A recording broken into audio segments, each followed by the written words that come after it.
In December 2017, Star Wars: The Last Jedi was released. It was a film that, as the cool kids keep telling us, was supposed to be all about subverting expectations by defying what we might call the typical tropes and character traits of Star Wars and the space fantasy genre. The end result, though, was less than spectacular, with The Last Jedi going on to become one of the most reviled and polarising films in the entire history of the Star Wars cinematic franchise. This is a film that has even managed to do something that most thought impossible. It has caused some people to become less harsh, even positively glowing in their assessment of the Star Wars prequel movies. Meanwhile, the loyal band of die-hard Last Jedi fans like to claim that all of this came about because other Star Wars fans just weren't capable of handling a new and more mature take on their beloved franchise and Star Wars characters. According to this hypothesis, the critics of The Last Jedi are merely a bunch of butthurt fanboys, with the emphasis on boys, who weren't accustomed to seeing their heroes presented in such a flawed and fallible fashion, and who really hated the thought of females being heroes. But this claim, however, is completely undermined by another big franchise film that was also released in 2017, just 9 months prior to The Last Jedi. I am of course referring to James Mangold's Logan. The similarities between these two films are numerous. Logan was the 10th instalment in the X-Men film franchise. The Last Jedi was the 10th instalment in the Star Wars film franchise.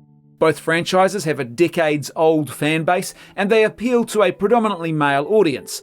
Both films feature aging heroes who are mere shadows of their former self. Both films feature a hero who is deliberately living in isolation and almost exclusively cut off from the outside world. The established protagonists in Logan and The Last Jedi were formerly part of a mighty band of heroes who have now been reduced to a tiny and diminishing ragtag remnant that is on the run. In both films, a diverse group of younger heroes have emerged to take up the hero's mantle in place of our older characters. Both Logan and The Last Jedi feature a genetic trait which bestows enhanced superpowers upon those who are gifted with it. In both films, these powers require effort to master, and they can be used for good or for evil, and without proper guidance, they can become a corrupting factor in the life of those who wield them. In Logan and The Last Jedi, the successor to our aging male protagonist is a young female without parents who is in need of guidance and training. And in both movies, our heroes are being pursued by a much larger and more powerful force, and both enemy forces possess an almost indestructible superweapon. But wait, there's more. Both Logan and The Last Jedi feature a much beloved and aging hero who is now so cynical and jaded that he wants nothing more to do with the fight. He simply wants to be left alone to spend his remaining years in peaceful isolation. And in both films, our aging heroes receive important wisdom from their former masters. Both Logan and The Last Jedi present male heroes with major flaws and vulnerabilities that are new to their respective film franchise fans. And importantly, both films subvert the typical audience expectations of these heroes. Yet despite all of the many and very obvious similarities and the fact that they were released just months apart, the audience reactions to these two films could not have been any more different. The Last Jedi crashed and burned, while Logan received overwhelming critical acclaim and audience adulation. So much for the theory that fans of fantasy films just can't handle it when filmmakers present a dramatically different and more mature version of their beloved franchise, complete with flawed characters, female successors, and a new and diverse array of younger heroes to fill the franchise ranks. It seems obvious to me that the most logical conclusion we can draw from the disparity in the audience reactions to these two films is that one of them, Logan, was created and executed with a superior level of craftsmanship and skill.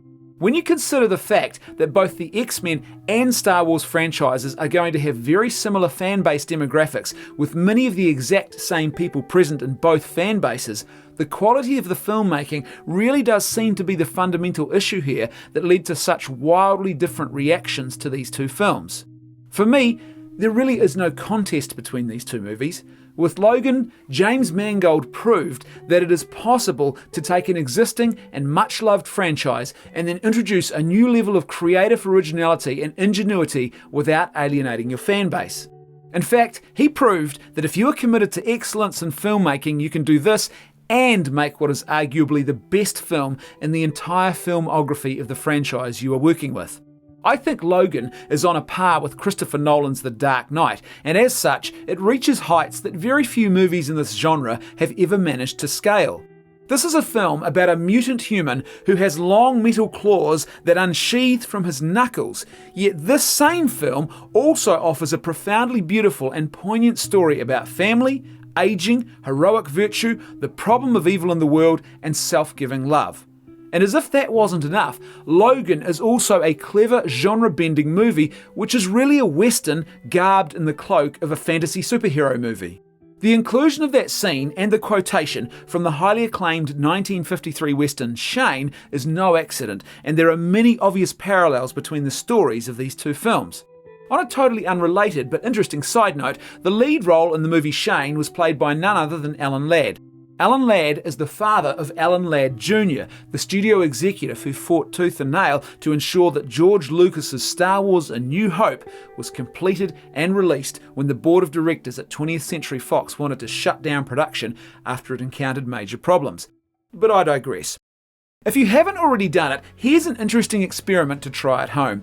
Watch the noir version of Logan. When you do that, you'll discover that the film loses nothing in the retelling due to the fact that it is now presented to us in black and white. In fact, I would argue that the film is strengthened as the characters and the story come even more sharply into focus in that particular version. But if you were to do the same thing with Star Wars: The Last Jedi, it would be a lesser movie than what it already is. This is because what makes Logan great is the respectful handling of the source material and the commitment to artistic excellence in the storytelling. The Last Jedi, on the other hand, relies more on visual spectacle, and without the full colour palette, the visuals would be almost as bland as the storytelling is. So why exactly did Logan succeed where The Last Jedi failed? Well, as the old maxim goes, the pen is mightier than the sword. Or should that be the pen is mightier than the adamantium claws? #dad jokes. Either way, the writing of Logan is far superior to that of The Last Jedi, and as such, the story and the characters are much richer and more engaging. Sure, there's still aspects of Logan that require the usual willing suspension of disbelief, like the secret footage filmed at the Alkali Transigen facility, footage which features some top-shelf documentary camera work, questionable camera angles, and even a voiceover narration. All of which works great as an expositional tool, but none of which really makes sense when you consider the rushed, secretive, and amateur way in which that footage was supposed to have been shot in the story. But this act of poetic license is more than forgivable in a film that is rich with well-written characters and meaningful storytelling. It is a classic example of a cinematic weakness that doesn't detract anything from the greatness of the film as a whole. Logan is a film where motivations are well written and explained, and nothing feels logically incoherent to the story, despite the seismic nature of the changes that have been made to some well-established characters and the X-Men universe in this movie. Gabriela Lopez's recruitment of Logan to transport her and Laura to the safety of Eden is a great example of this. She offers Logan a sizable payment if he agrees to help them flee. But that monetary enticement only really makes sense as a plot device because of a previous writing setup in which Logan is shown to be urgently in need of a large amount of cash in order to buy a boat for his own personal escape plans.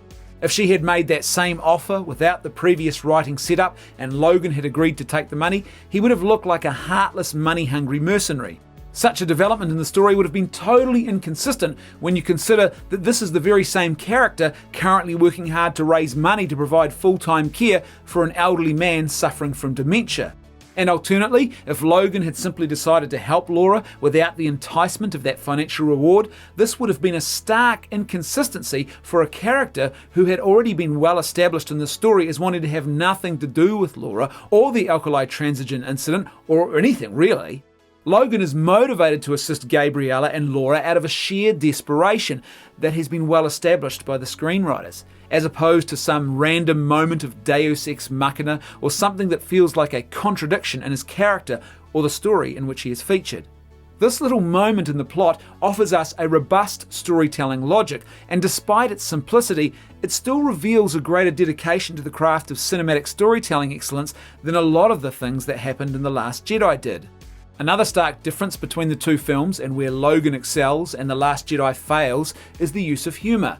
Logan features comedic moments, but there is an appropriate subtlety to these inclusions that does not result in the jarring tonal inconsistencies that are created by the clumsy attempts at humour littered throughout The Last Jedi.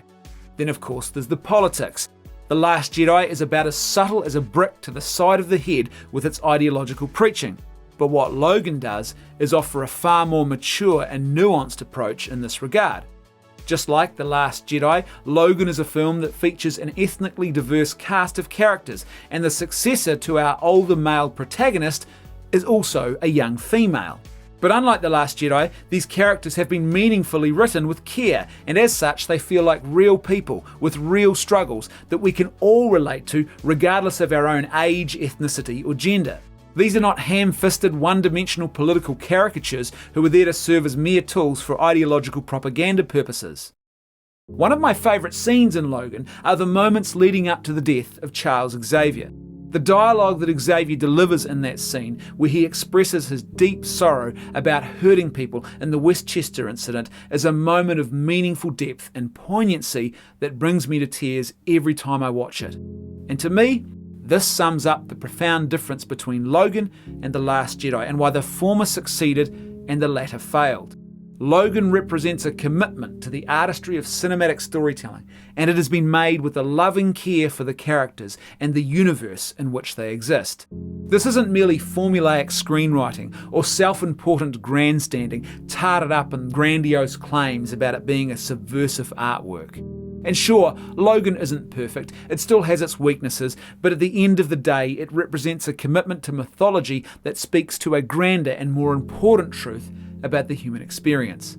That's why it resonates with us, and why both critics and audiences loved it, and why, unlike The Last Jedi, Logan united a fan base in adulation and breathed new life into a long-standing cinematic franchise. As per usual, I'd love to hear your thoughts, so please let me know what you think in the comments section below. And if you like the content I'm creating and you'd like to see more of it, then please consider financially supporting the channel. The links for how you can do that are found in the video description below. See you next time on Left Foot Media.